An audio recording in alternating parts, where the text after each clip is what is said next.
মিয়ানমারের রাখাইন রাজ্যকে অর্থনৈতিকভাবে এগিয়ে নিতে বিদেশি বিনিয়োগের দিকে এখন নজর আরাকান আর্মির। শুধু সামরিক নয়, কূটনৈতিক এবং অর্থনৈতিকভাবে রাখাইনকে শক্তিশালী করার পরিকল্পনা রয়েছে তাদের।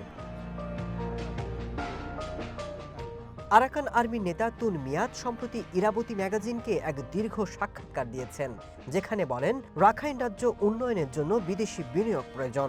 বিশেষ করে চায়না, ভারত, থাইল্যান্ড এবং পশ্চিমা দেশগুলোর কাছ থেকে বিনিয়োগ প্রত্যাশা করেন তিনি।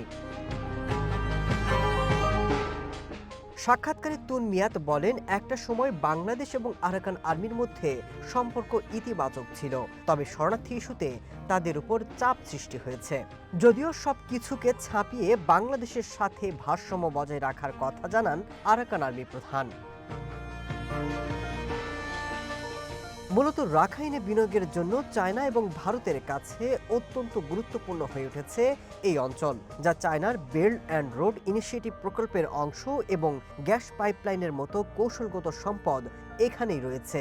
একই সাথে ভারতও এই অঞ্চলে তাদের ট্রানজিট প্রকল্পের জন্য আগ্রহী, যা রাখাইন রাজ্যের নিয়ন্ত্রণ নিয়ে দুই দেশের মধ্যে ভূ রাজনৈতিক প্রতিযোগিতা তৈরি করেছে। এমন অবস্থায় আরাকান আর্মির এই বার্তা দেশগুলোর জন্য গুরুত্বপূর্ণ হয়ে উঠছে। যদিও বিশ্লেষকরা বলছেন আরাকান আর্মির সাথে আন্তর্জাতিক সম্পর্ক জটিল, যেখানে বাংলাদেশ, চায়না এবং ভারতের মতো দেশগুলো বিভিন্নভাবে প্রভাবিত হচ্ছে।